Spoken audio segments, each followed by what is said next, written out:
الحمد لله نحمده ونستعينه ونستغفره ونؤمن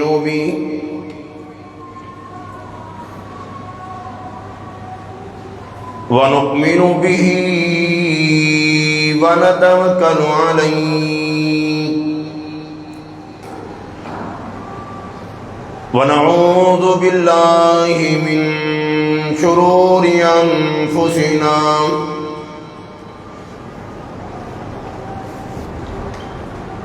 ومن سيئات أعمالنا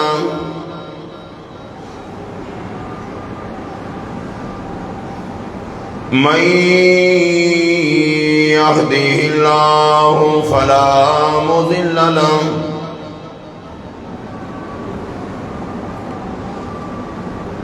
ومن يضلله فلا هادي له ونشهد أن لا إله إلا الله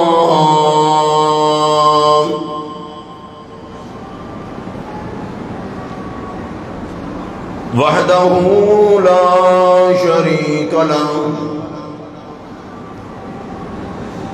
لا شريك له ولا نظير له ولا مثال له ولا مثل له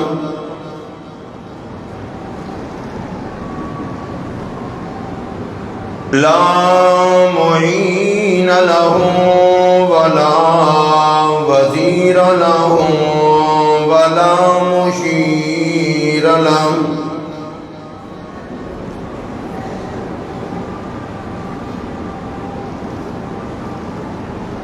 ونشهد أن سيدنا ومولانا وسندنا وكبيرنا ونبينا وهادينا ومرشدنا محمدا عبده ورسوله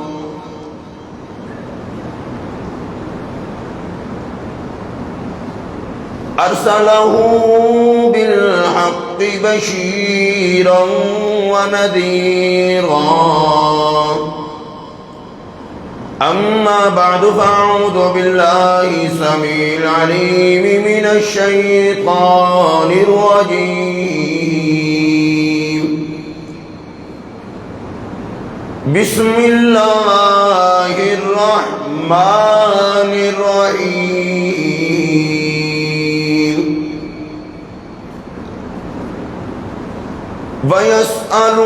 ويسألونك عن الروح قل الروح من أمر ربي وما أوتيتم من العلم إلا قليلا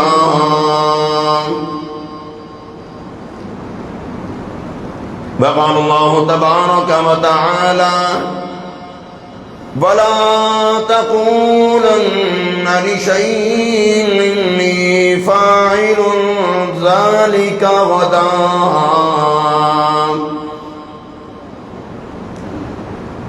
إلا أن يشاء الله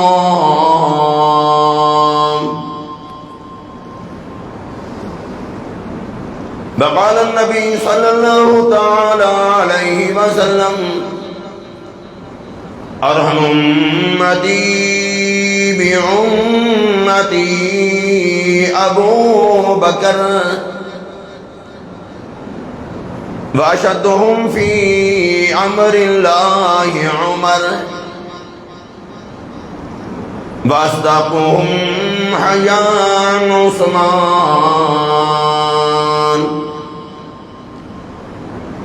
وأقصاهم علي رضوان الله تعالى عنهم أجمعين. صدق الله العظيم وصدق رسوله النبي الكريم ونحن على ذلك لمن الشاهدين والشاكرين والحمد لله رب العالمين. اللهم صل على محمد وعلى آل محمد كما صليت على إبراهيم وعلى آل إبراهيم إنك حميد مجيد. اللهم بارك على محمد وعلى آل محمد كما باركت على إبراهيم وعلى آل إبراهيم إنك حميد مجيد.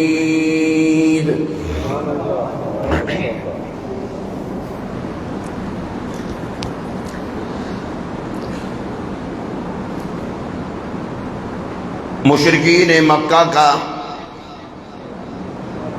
ایک اجلاس منعقد ہوا. اس اجلاس میں مختلف قبیلوں کے بڑے بڑے سردار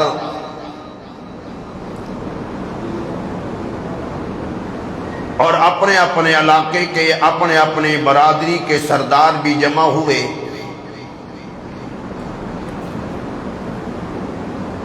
ان سارے سرداروں کا ایک ہی ایجنڈا تھا کہ حضور اکرم صلی اللہ تعالی علیہ وسلم کے پروگرام کو، آپ کے مشن کو، آپ کی دعوت و تبلیغ کو کس طرح روکا جائے.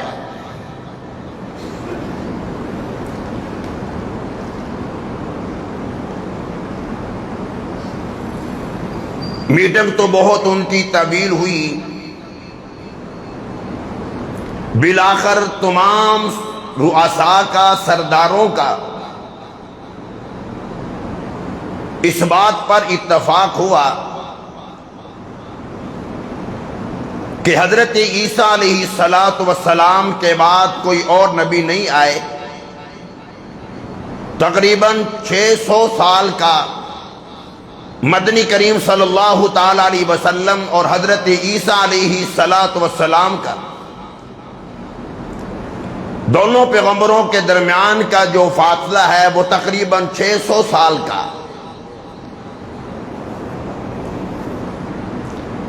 انہوں نے پروگرام یہ بنایا کہ ہم یہودیوں کے پاس جاتے ہیں. یہودیوں میں بڑے بڑے عالم ہیں. ہم جا کر ان سے سیدھی بات کرتے ہیں کہ تمہارے خیال میں ہمارے مکہ میں پیدا ہونے والا، ہمارے خاندان سے جس کا لنک اور تعلق ہے، تمہارے علم کے مطابق اگر تو وہ سچے نبی ہیں تو ہم بھی ان کی بات مان لیتے ہیں. اگر وہ سچے نبی ہیں، یہودی عالم ہمیں بتا دیتے ہیں، تو پھر ہم ان کی فضول، ہم ان کی مخالفت کیوں کریں؟ اور اگر یہودی عالم ہمیں کہتے ہیں کہ نعوذ باللہ بھی سچا نبی نہیں،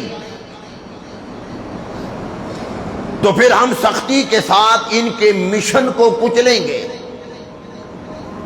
ان کے پروگرام کو کچلیں گے، ان کے منصوبوں کو کچلیں گے. بالکل میں اختصار کے ساتھ عرض کر رہا ہوں تاکہ آسانی کے ساتھ بات سمجھ آ جائے. ایک روایت کے مطابق انہوں نے مدینہ طیبہ میں ایک وفد بھیجا. اس وقت مدینہ طیبہ کے اطراف میں یہودیوں کے مختلف قبائل آباد تھے، اور ایک روایت کے مطابق یہ ہے کہ یہودی ان دنوں میں جب مشرکین مکہ کا اجلاس ہوا تھا، وہ بھی خانہ کعبے کے طواف کے لیے، عمرے کے لیے وہ بھی آئے ہوئے تھے.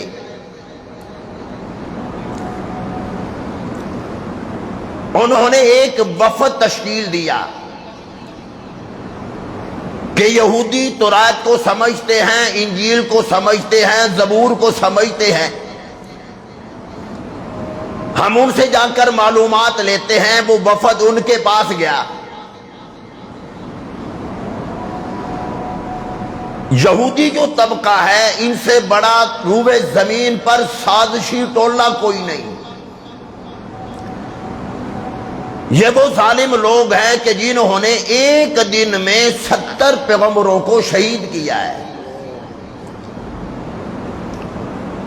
اور مدنی کریم صلی اللہ تعالی علیہ وسلم نے ارشاد فرمایا، اس سے بڑا ظالم اور کون ہو سکتا ہے کہ جو وقت کے پیغمبر کو شہید کر دے، اور صرف ایک نبی نہیں 70 پیغمبروں کو شہید کیا۔ مسلمانوں، جو یہودی جو عیسائی ہمارے نبیوں کے نہ بنے، وہ میرے تیرے کیسے بن سکتے ہیں؟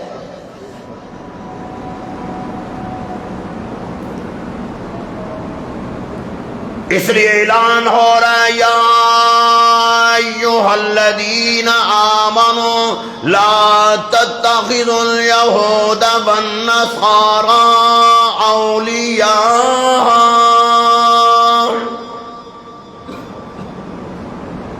بعضهم اولیاء بعض۔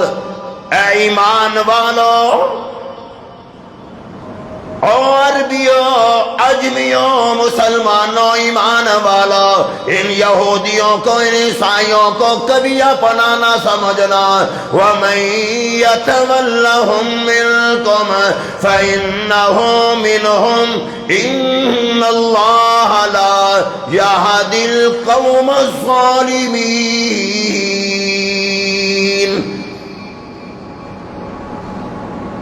ان بے ایمانوں کو اپنا سمجھنے والے خود انہی میں ہوں گے۔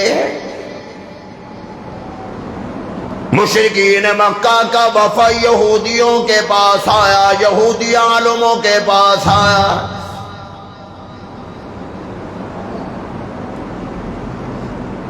ہمیں بتلا دو، تم نے تورات تو پڑھی، انجیل پڑھی ہے، زبور کا مطالعہ کرتے ہو، بتاؤ ان آسمانی کتابوں میں کہیں محمد ابن عبداللہ کا تذکرہ ہے کہ نہیں؟ تم عالم ہو، بتاؤ تمہارا ارادہ، پروگرام، مشن کیا ہے، کیا سمجھتے ہو؟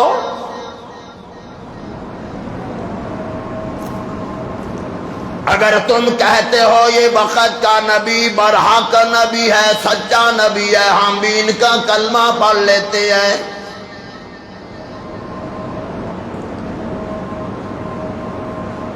ان کے ساتھ بھی بڑی لمبی چوڑی میٹنگ ہوئی۔ بات توجہ سے سننا، یہودی کہنے لگے محمد ابن عبداللہ سے صلی اللہ تعالی علیہ وسلم، محمد رسول اللہ تو وہ کہتے نہیں تھے کہ یہ عبداللہ کے بیٹے ہیں، یہ تو مانتے تھے۔ انہوں نے کہا، یہودیوں نے، تم ان سے 3 سوالات کرو، اگر وہ تینوں کے جواب ہاں میں دیں تب بھی سمجھ لینا کہ وہ نبی نہیں، اور اگر تمہارے ان تینوں سوالوں کے جواب نہ میں دے دیں تب بھی وہ نبی نہیں، اگر ہاں میں جواب دے دے پھر بھی نبی نہیں۔ وہ مشرکین مکہ کہنے لگے، یار یہ تمہاری بات سمجھ نہیں آئی کہ اگر وہ ہاں میں جواب دے دے پھر بھی وہ ٹھیک نہیں، اگر نہ میں جواب دے دے پھر بھی ٹھیک نہیں۔ وہ کہنے لگے، یار بات پہلے پوری تو سنو، اگر ہاں میں جواب دے دیں، تینوں سوالات کے جواب ہاں میں دیں تب بھی سمجھ لینا وہ برحق نبی نہیں، نہ میں جواب دے دے پھر بھی نبی نہیں، اور اگر 2 سوالوں کا جواب ہاں میں دے دے اور ایک نہ میں دے دے تو سمجھ لینا وقت کے نبی ہیں۔ تیسری بات کیا کہی کہ اگر 3 سوالات ہوں گے، اگر دو جواب انہوں نے ہاں میں دے دیے اور ایک جواب انہوں نے نا میں دیا تو سمجھ لینا کہ یہ نبی ہے۔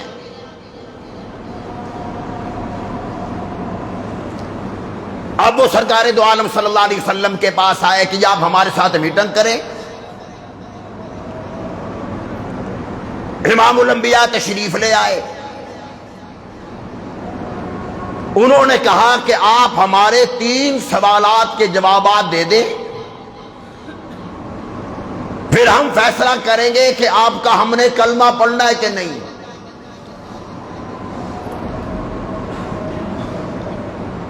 انہوں نے کہا کہ پہلا سوال یہ ہے کہ یہ اصحاب کہف کون تھے جو چند نوجوان اپنا ایمان بچا کر غار میں چلے گئے تھے، چھپ گئے تھے، وہ کون تھے؟ دوسرا سوال کیا کہ روح کے بارے میں آپ کا کیا خیال ہے؟ تیسرا سوال یہ کیا کہ وہ ایسے بادشاہ کا نام بتلاؤ کہ انہوں نے اتنا سفر کیا، جہاں سے سورج نکلتا ہے وہاں تک بھی پہنچے ہیں، جہاں سورج غروب ہوتا ہے وہاں تک بھی وہ پہنچے ہیں، وہ کون ہے؟ اب 3 سوالات سرکار دو عالم صلی اللہ علیہ وسلم نے سن لیے۔ آپ نے فرمایا کہ میں تمہیں اس کا جواب کل دوں گا۔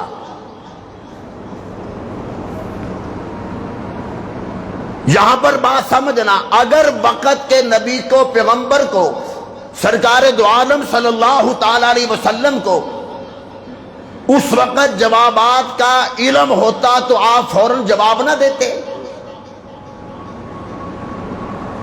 آپ نے کل کا فرما دیا، مطلب مقصد یہ تھا کہ وحی آ جائے گی، مالک کائنات جبرائیل کو بھیجیں گے، میں ان کے سامنے 3 سوالات آپ کے رکھوں گا، وہ جواب جو مجھے میرا رب دے گا وہ تمہیں دوں گا۔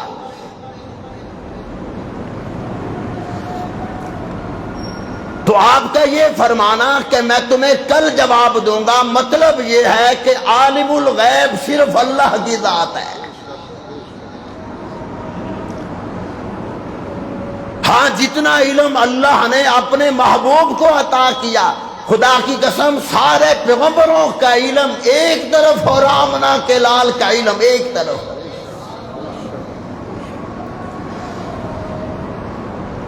فرمایا قُل لَّا يَعْلَمُ مَن فِي السَّمَاوَاتِ وَالْأَرْضِ الْغَيْبَ إِلَّا اللَّهُ۔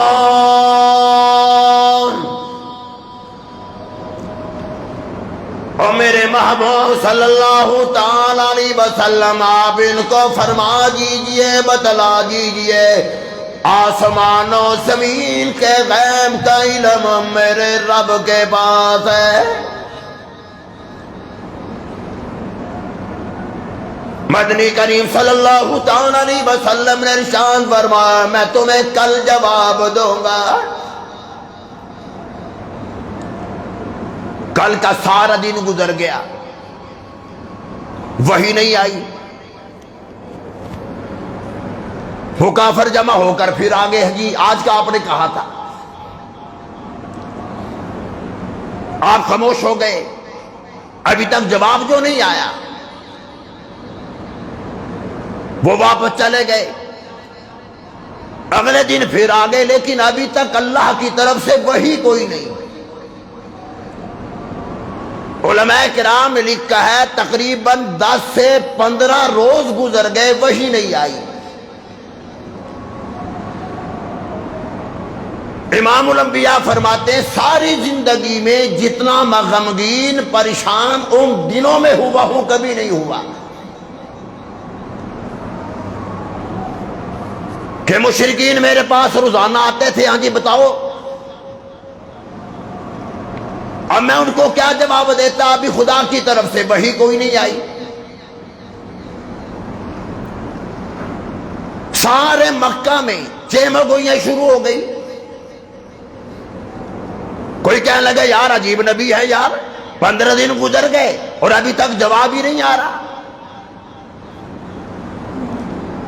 یاد رکھنا، مالک کائنات کے ہاں جس کا مقام شرف زیادہ ہوتا ہے تو مالک کائنات معمولی بات پر بھی اسے تنبیہ کر دیتے ہیں کہ یار میرا ہو کر تو یہ کر رہا ہے۔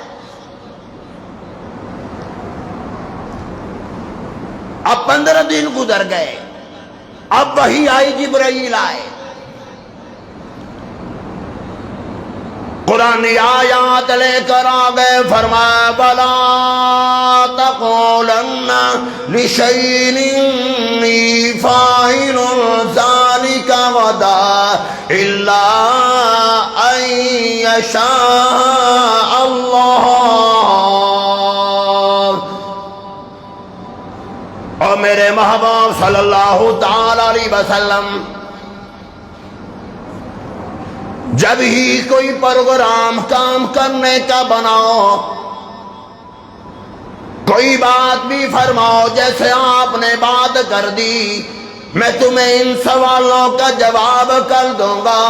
اور میرے محبوب صلی اللہ تعالی علیہ وسلم وَلَا تَقُولَنَّ لِشَيْءٍ إِنِّي فَاعِلٌ ذَلِكَ غَدًا إِلَّا أَن يَشَاءَ اللَّهُ۔ اور میرے محبوب صلی اللہ تعالی علیہ وسلم جب ہی کوئی پروگرام بناؤ، کوئی بات کہو، انشاءاللہ ساتھ کہہ دیا کرو۔ اور میرے محبوب صلی اللہ تعالی علیہ وسلم میں نے آپ کو چھوڑا نہیں ہے، اور میرے محبوب صلی اللہ تعالی علیہ وسلم تو میرا محبوب ہے، لیکن مجھے اچھا نہیں لگا تو نے یہ بات صرف کیوں کہہ دی، میں تمہیں کل جواب دوں گا۔ تو نے ساتھ کہنا تھا میرے اللہ نے چاہا، اگر اللہ کی منشا ہوئی، اللہ کا پروگرام ہوا، میں تمہیں کل جواب دوں گا۔ اور میرے محبوب صلی اللہ تعالی علیہ وسلم وَيَفْعَلُ اللَّهُ مَا يَشَاءُ، وہی ہوتا ہے جو منظور خدا ہوتا ہے۔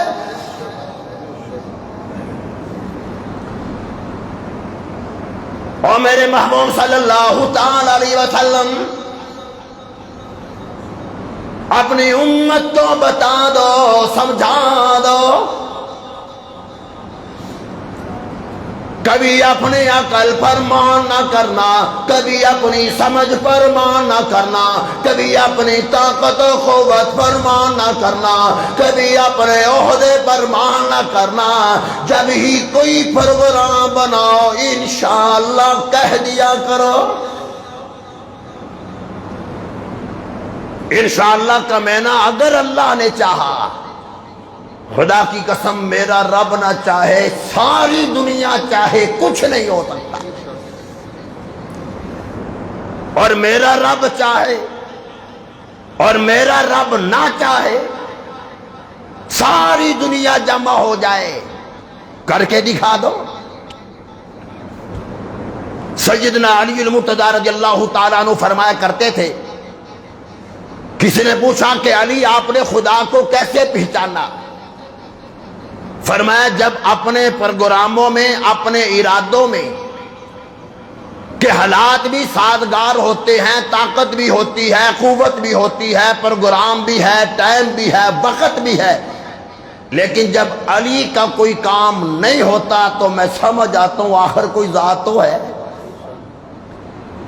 کہ میں چاہتا ہوں لیکن کوئی ذات چاہتی نہیں، تو شیر خدا بھی کچھ نہیں کر سکتا۔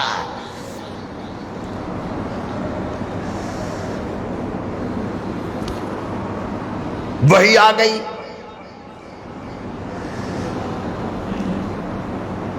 فرمایا ایک سوال انہوں نے یہ کیا کہ اصحاب کہف کون تھے؟ یاد رکھنا مشرکین مکہ اگرچہ انہوں نے سرکار دو عالم صلی اللہ تعالی علیہ وسلم کا کلمہ نہیں پڑھا، لیکن وہ اندر سے جانتے تھے ابو جہل بھی کہتا تھا، ابو لہب بھی کہتا تھا کہ یار کلمہ تو ہم ان کا نہیں پڑھ رہے، لیکن اتنا ہم بھی جانتے ہیں کہ شخص نے کبھی ساری زندگی میں کبھی جھوٹ نہیں بولنا۔ ایک دفعہ ایک قبیلے کا سردار آیا، خانہ کعبے کا طواف کر رہا ہے۔ یہاں پر ضمناً ایک بات عرض کر دوں، انسان حج پہ جائے، عمرے پہ جائے، اللہ ہم سب کو لے جائے، اگر انسان کے اندر تبدیلی نہ آئے، انسان کا مزاج نہ بدلے، سودی کاروبار کرتا تھا، حج کرنے کے بعد بھی وہ کرتا ہے، جھوٹ فراڈ بے ایمانیاں قبضے سب کچھ وہ کرتا ہے، یاد رکھنا ایسے حج عمرے کا کوئی فائدہ نہیں۔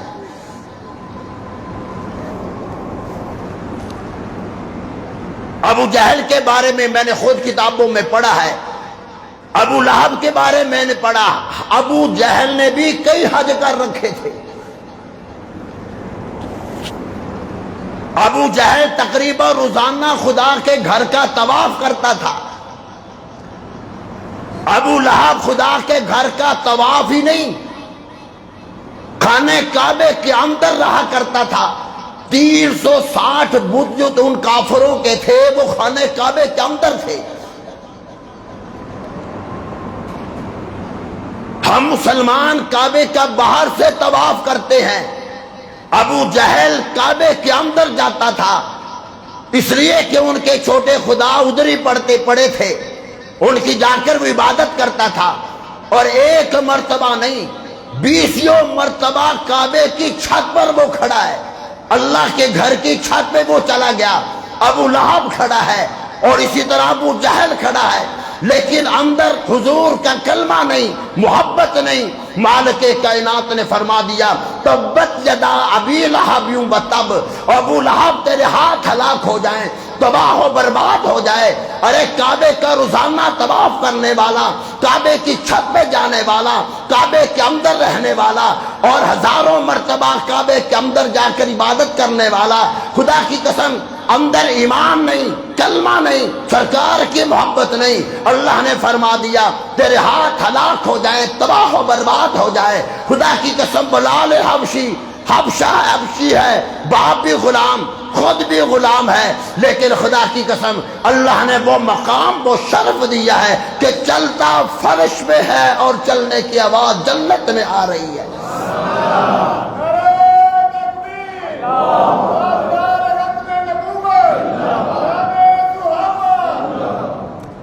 ایک اور بات بتا دوں، ناراض نہ ہونا، ایک مرتبہ خانہ کعبے کی تعمیر جو ہے وہ کافروں نے بھی کی ہے۔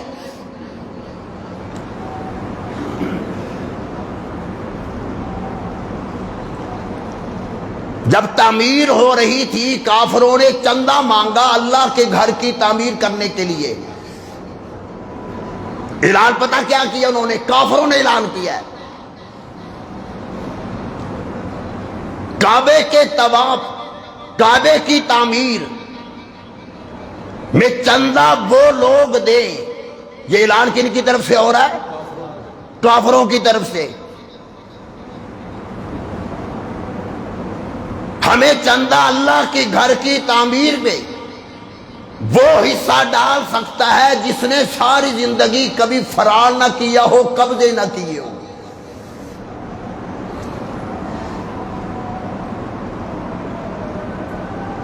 کسی کا مال ناحق کھایا نہ ہو، غصب نہ کیا ہو۔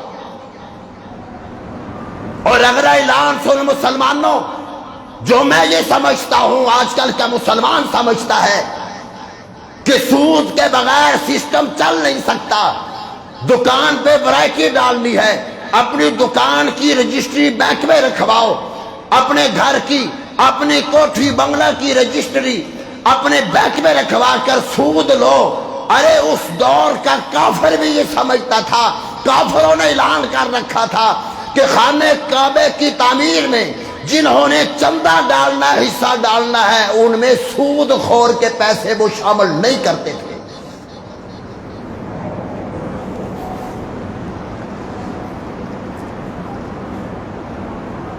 جو وہ چندہ لے کر آتے، ابو جہل پوچھتا تھا کہ پہلے یہ بتا تیرا سودی کاروبار تو نہیں؟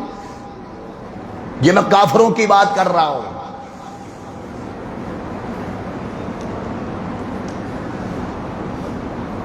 اچھا اگلی بات بھی سن لو، میں یہ نہیں کہتا کہ وہ اچھا یہ کر رہے تھے۔ خانہ کعبے کا جب وہ طواف کرتے تھے نا تو کپڑے اتار کر کرتے تھے، مرد عورتیں سارے کے سارے ننگے ہو کر طواف کرتے تھے۔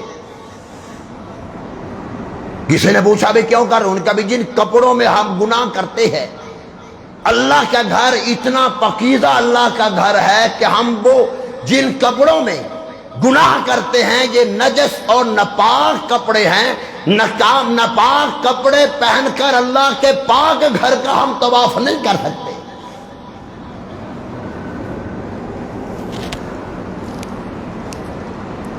تو ایک سردار طواف کر رہا ہے اللہ کے گھر کا،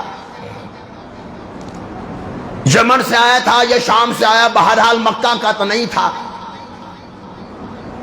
اس وقت ابو جہل بھی طواف کر رہا تھا، جو قبیلے کا سردار تھا یمن سے یا شام کا رہنے والا۔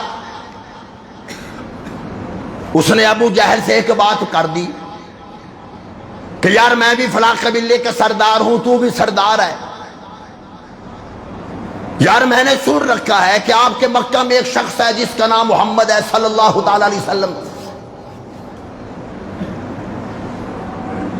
میں نے یہ سن رکھا ہے کہ اس نے نبوت کا اعلان کر دیا۔ ابو جہل کہنے لگا ہاں تیری بات تو درست ہے۔ پھر وہ سردار کہنے لگا یار ہم آپس میں ہے، تو یہاں کا رہنے والا ہے، تیرے خاندان کا وہ فرد ہے، یار وہ واقعی سچا نبی ہے۔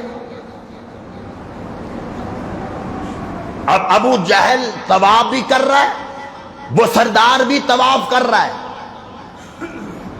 ابو جہل ایک دو منٹ دائیں بائیں دیکھتا ہے کہ مجھے دیکھ تو نہیں رہا، کو سن تو نہیں رہا۔ پھر ابو جہل کہنے لگا او سردار میں بھی یہاں کا سردار ہوں، تو بھی یمن کا سردار ہے، تو بھی شام کا سردار ہے، میں تجھے ایک بات بتانے لگا ہوں، میں سردار ہوں، ہر جگہ پر جاتا ہوں، سارا عرب چھان مارا، محمد جیسا سچا کوئی نظر نہیں آیا۔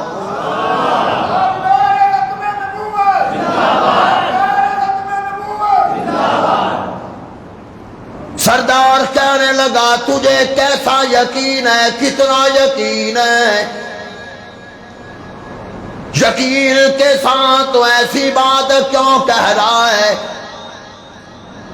ابو جہل کہنے لگا وہ یہ کہتا ہے مالک کائنات نے مجھے نبی بنا کر بھیجا ہے، مجھے پیغمبر بنا کر بھیجا ہے۔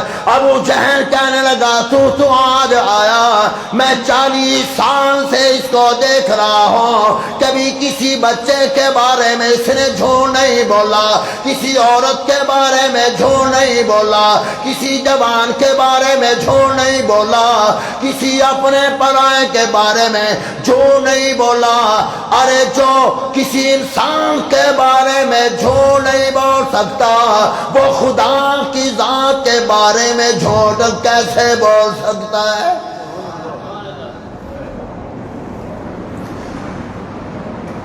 وہ یہ کہہ رہا ہے کہ مجھے رب نے نبی بنا کر بھیجا،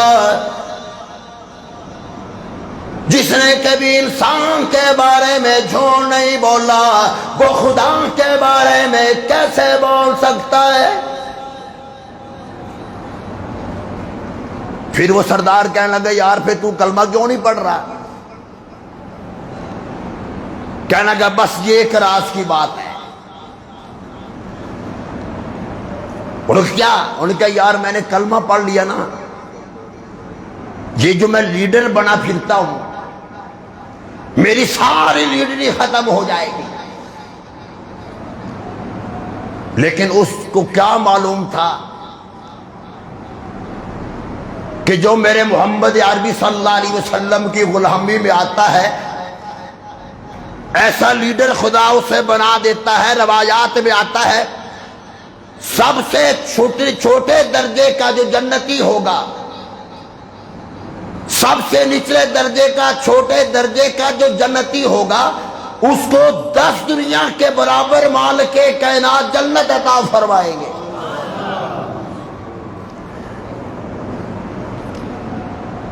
یہ عبداللہ بن سلام یہودیوں کا بہت بڑا عالم تھا۔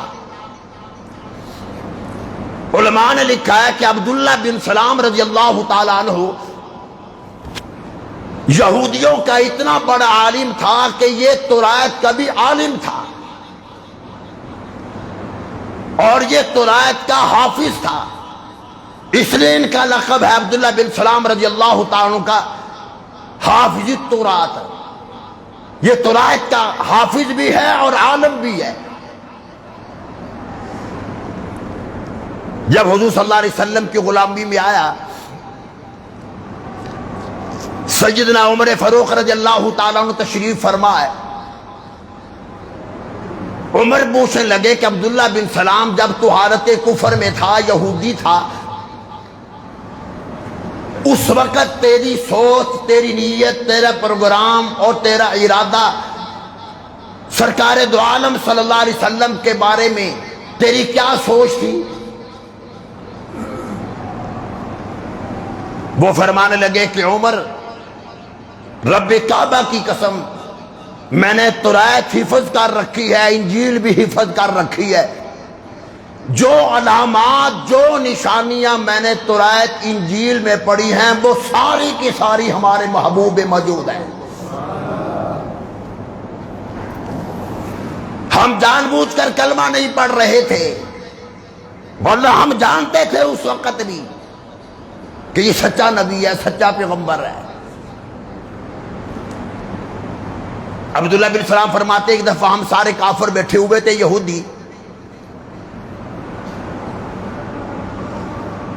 حضور اکرم صلی اللہ علیہ وسلم ہمارے پاس سے گزرے، 100 سے زیادہ یہودی بیٹھے ہوئے تھے۔ ہم سب نے جب حضور کا چہرہ انور دیکھا، سارے یہودیوں نے کہہ دیا ایسا چہرہ کسی جھوٹے شخص کا ہو ہی نہیں سکتا۔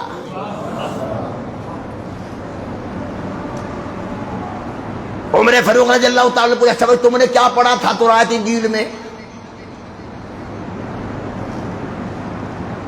بڑی لمبی چوڑی بات ہے، روایات میں موجود ہے، اگر تفصیل میں جاؤں شاید 2-3 جمعے اسی پر صرف ہو جائے۔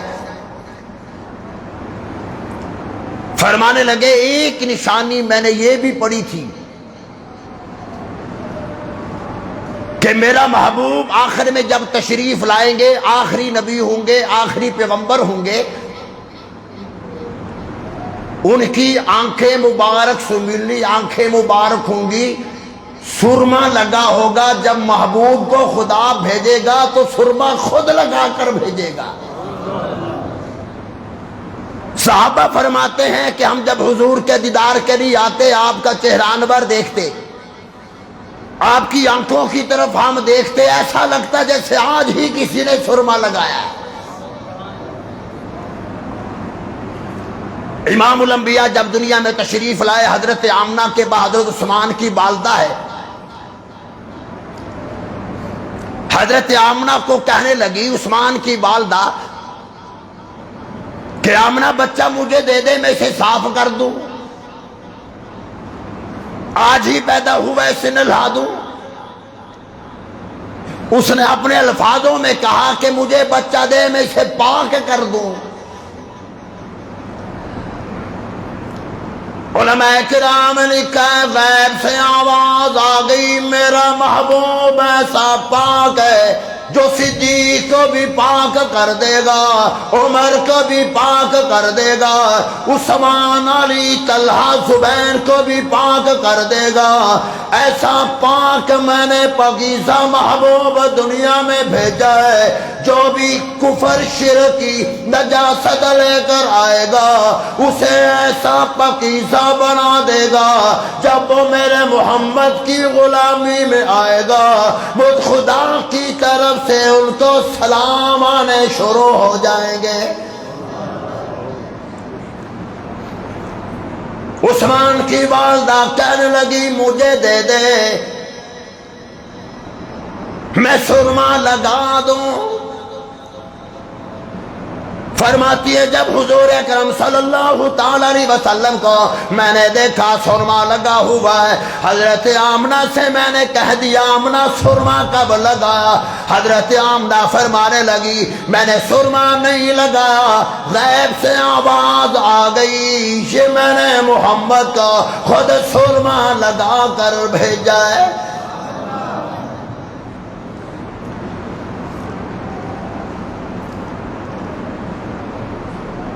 پہلا سوال ہو رہا ہے جو یہودیوں نے مشرکین مکہ کو بتایا، بتاؤ اصحاب کہف کون ہے؟ مالک کائنات نے سورہ کہف نازل فرما دی۔ وہ چند نوجوان اپنا ایمان بچا کر نکل پڑے۔ ظالم بادشاہ کہنے لگا نوجوانوں مجھے پتہ چلا ہے تم اور کو خدا مانتے ہو، مجھے نہیں مانتے۔ فرمان لگے ہاں نہیں مانتے،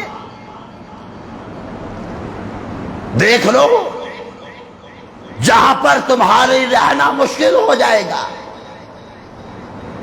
کوئی پرواہ نہیں، جہاں پر رہنا مشکل ہو جائے گا جنت میں رہنا آسان ہو جائے گا،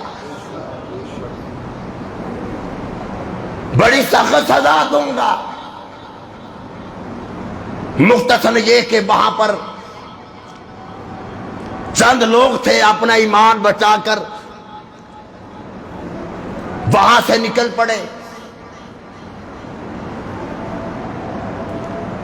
راستے میں ایک چرواہا ہے، بکریاں چرا رہا ہے، ان کے پاس سے یہ قافلہ گزر رہا ہے، ان کے پاس ایک کتا تھا۔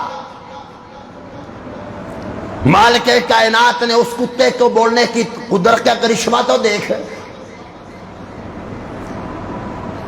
خدا کی قسم وہ قادر مطلق ہے، نہ بلانے پر آئے انسان کو نہ بولنے دے، بلانے پر آ جائے جانور سے بلوا لے۔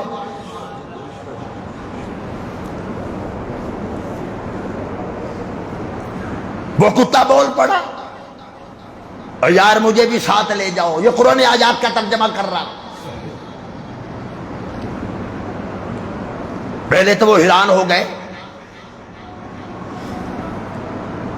کہ یار یہ کتا بول رہا ہے۔ یاد رکھنا میرا رب کے پاس اختیار ہے، وہ چاہے ساری دنیا کو گونگا بہرا کر دے، خدا کی قسم وہ مالک الملک ہے۔ وہ بلانے پر آ جائے کیڑی کو بلوا لے، کیڑا بول رہا ہے، کیڑی بول رہی ہے، چونٹی بول رہی ہے، نہ بولنے دے۔ اللہ کی ناراضگی پھر ایسی بھی آتی ہے کہ قرآن کو مسلمان کی آنکھوں کے سامنے آگ لگا دی گئی، مسلمان نہیں بولتا۔ حرمین شریفین کا تقدس پامال ہو نہیں بولتا، عزت نفس انسان کی مجروح ہو جائے نہیں بولتا، مرزائیوں قادیانیوں کو بھائی کہا جائے نہیں بولتا، مرزائیوں کو نوازا جائے نہیں بولتا۔ یاد رکھنا کسی بھی سیاسی جماعت سے کسی کا تعلق کیوں نہ ہو، میں مسجد میں بیٹھ کر ذمہ داری کے ساتھ بات کہتا ہوں، چاہے پیپل پارٹی والے ہیں، چاہے نون لیگ والے ہیں، چاہے پی ٹی آئی والے ہیں، یہ سارے کے سارے ہمارے اندر کی جو ہی سوچنے کی ہے، شعور کی ہے، سمجھ کی ہے، یہ ہمارے اندر سے ہماری حس کو ختم کرتے جا رہے ہیں۔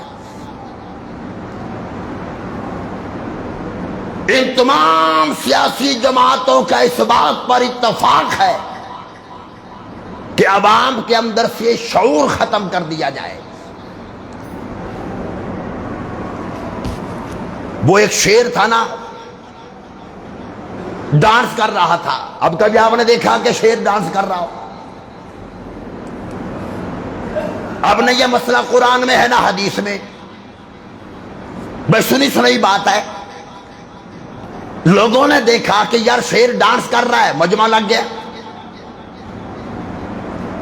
ایک نے جو شیر کا مالک تھا نا اس سے پوچھا کہ یار ہم نے کبھی نہیں دیکھا کہ شیر ڈانس کر رہا ہو،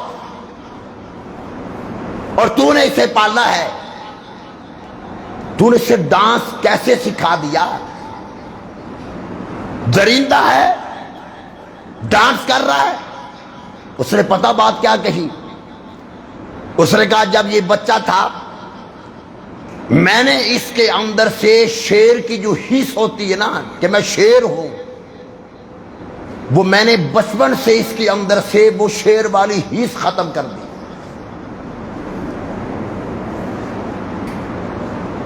میں اس وقت سے اس کو بچپن سے ہی اس کو ڈانس کروا رہا ہوں، اس کو میں نے کبھی سوچنے نہیں دیا کہ میں شیر ہوں۔ اب یہ ڈانس کر رہا ہے، ہمارے اندر سے یہ حس ختم کی جا رہی ہے کہ ہم مسلمان ہیں۔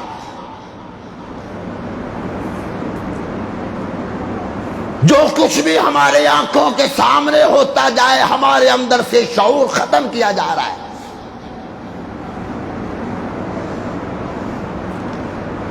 امام الانبیاء کے سامنے چاچا بھتیجا بیٹھا ہوا ہے، چاچا نے حضور کا کلمہ نہیں پڑھا،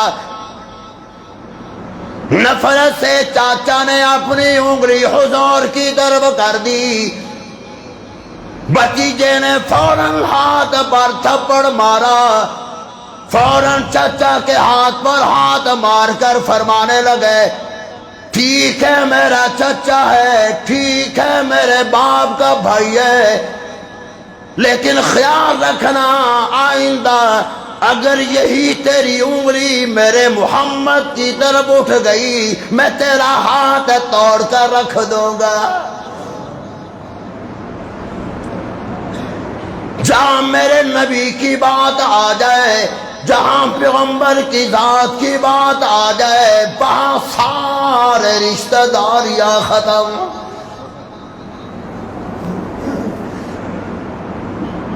جناب سیدنا عمر فاروق رضی اللہ تعالیٰ عنہ نے جنگ کے موقع پر امام الانبیاء سے عرض کیا تھا یا رسول اللہ صلی اللہ تعالیٰ علیہ وسلم، ہم جہاد کے لیے جا رہے ہیں، آپ ہمیں حکم فرما دیں ہر آدمی اپنے عزیز کو خود قتل کرے۔ بیٹا مسلمان ہے، باپ کافر ہے، بیٹا باپ کو اپنے ہاتھ سے قتل کرے۔ بھتیجا مسلمان ہے، کافر چچا کافر ہے، بھتیجا چاچے کو خود قتل کرے، تاکہ ساری دنیا کو پیغام ہو جائے جہاں میرے نبی کی بات آ جائے وہاں خاندان برادری کچھ نہیں ہے۔ اس لیے جس پیغمبر کے طفیل میں خاندان بنا، جس پیغمبر کے طفیل میں برادری بنی ہے، جس پیغمبر کی وجہ سے ماں بنی ہے، جس پیغمبر کے طفیل میں بابا بنا ہے، خدا کی قسم ایک دو رشتے نہیں، ساری کائنات محمد کے جوتوں پر قربان کر دی جائے۔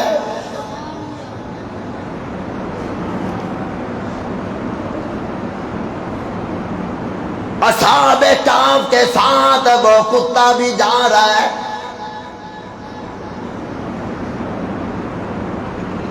کتا کہنے لگا اور مسلمانوں جہاں پر تم آرام کرو گے میں تمہاری چوکی داری کروں گا۔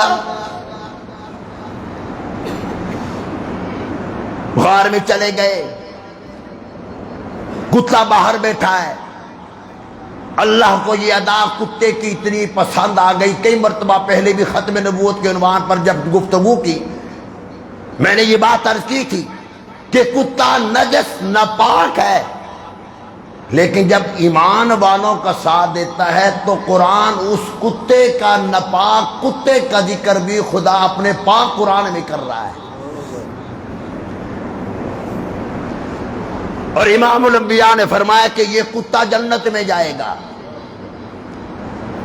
مالک کائنات اس انسان بنائیں گے، وہ کتا جنت میں. تو آپ نے فرمایا یہ یہودیوں نے 3 سوالات کے جوابات دیے تھے. یہودیوں کو کہا تھا کہ جا کر حضور صلی اللہ علیہ وسلم سے یہ 3 سوالات کرنا. اگر 2 کے جواب دے گئے، ہاں میں جواب دے دیا، اور 1 سوال کا جواب نہ میں دیا، تو سمجھ لینا کہ وہ نبی ہے. ان میں سے پہلا سوال یہ تھا کہ اصحاب کہف کون ہے؟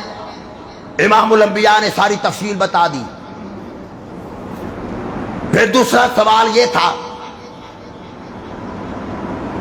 کہ ایسے بادشاہ کا نام بتلاؤ کہ جس نے ساری دنیا پہ حکومت کی. ایک روایت کے مطابق انہوں نے کہا کہ ذوالقرنین کون تھا. بہرحال دونوں سوالوں کا یہ ایک ہی جواب تھا کہ ذوالقرنین ایسا بادشاہ گزرا ہے جس نے ساری دنیا میں حکومت کی. یجوج مجوج قوم کے آگے دیوار بنانے والے یہی حضرت ذوالقرنین تھے. اب اس کی تفصیل میں جانے کا وقت نہیں، 2-4 منٹ باقی رہ گئے.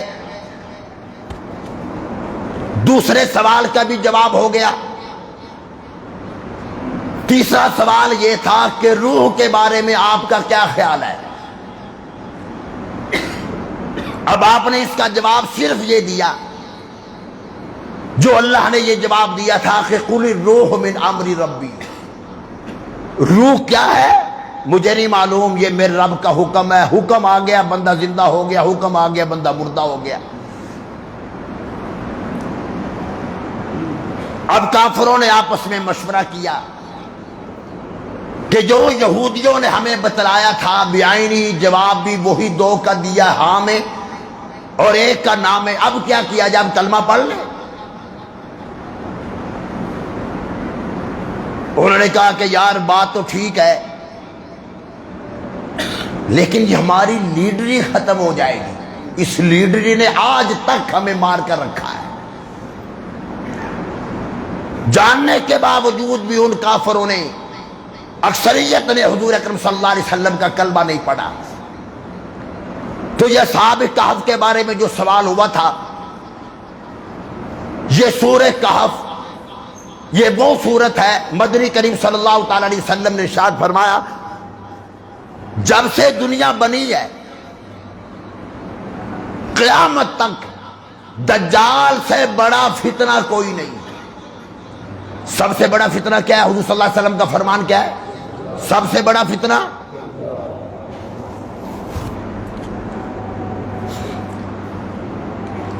امام الانبیاء سے صحابہ کرام نے سوال کیا یا رسول اللہ صلی اللہ علیہ وسلم دجال کے فتنے سے اور دوسرے فتنوں سے کیسے بچا جائے؟ 2 روایات. ارشاد فرمایا مدنی کریم صلی اللہ تعالی علیہ وسلم نے جو آدمی سورہ کہف جمعۃ المبارک کے دن پڑھتا ہے، جمعے سے پہلے یا جمعے کے بعد سورہ کہف کی تلاوت کرتا ہے، مدنی کریم صلی اللہ تعالی علیہ وسلم نے ارشاد فرمایا مالک کائنات جب وہ دنیا سے جائے گا اس کے ساتھ ایک ایسا نور بھیجے گئے جو اس کی قبر کو منور کر کے رکھ دے گا.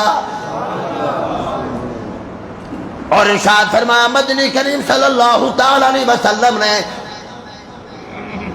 جو آدمی ہر جمعے کو سورہ کہف کی تلاوت کرتا ہے قیامت کا دن ہوگا، پل صراط پر لوگ گزریں گے.